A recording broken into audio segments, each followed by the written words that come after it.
សូសំលេងភ្លៀងស្រតតនៅលើបងអួននឹងដកគ្រាដាមដូចយល់សមថាចិនដែលស្មោះរបស់សង្សារតែជាអាផងហើយយំឲ្យខ្ញុំស្រត់ទាំងនេត្រារងទុំតែគ្មានគេដឹងគេលឺជាមួយថាខ្ញុំជួយគួររឿងស្នេហាមុនពេលនឹងស្រន់អូនបាន5បងមួយម៉ាត់មកថារត់គ្នាមិនដឹងថ្ងៃណាជួបឡើយអូទាំងភ្លៀងតាគូខ្ញុំប្រទៅណាកាលរឿងហេតុអ្វីបានជាធ្វើឲ្យស្នេហារួយតែចិនខ្ញុំនៅចាំ10ឆ្នាំក៏ដល់ឲ្យតែបាជួមស្រីធ្វើមិនទៅឥឡូវបើគេមានក្តីអាណិតគេក្រឡាចិត្តជាពីបែ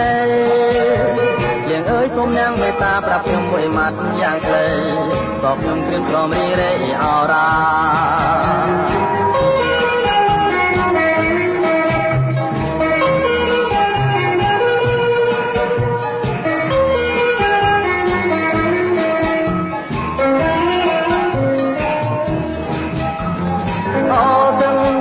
គូខ្ញុំប្រទៅណាតើរឿងហេតុអ្វីបានជាធ្វើឲ្យស្នេហារួយតែចិនខ្ញុំនៅចាំ10ឆ្នាំក៏ដោយឲ្យតែមកជួមស្រី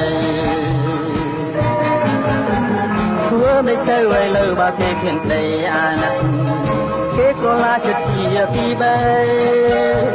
យើងអើយសូមញ៉ាំងមេត្តាប្រាប់ខ្ញុំមួយម៉ាត់យ៉ាងខ្លីសពខ្ញុំគ្រឿងក្រំរីរេអរ៉ាអូភ្លៀងស្រនៅលើបងអួននាំឲ្យចិនគំគួយស្នេហាអូភ្លៀងស្រនៅលើបងអួននាំឲ្យចិនគំគួយស្នេហាអូ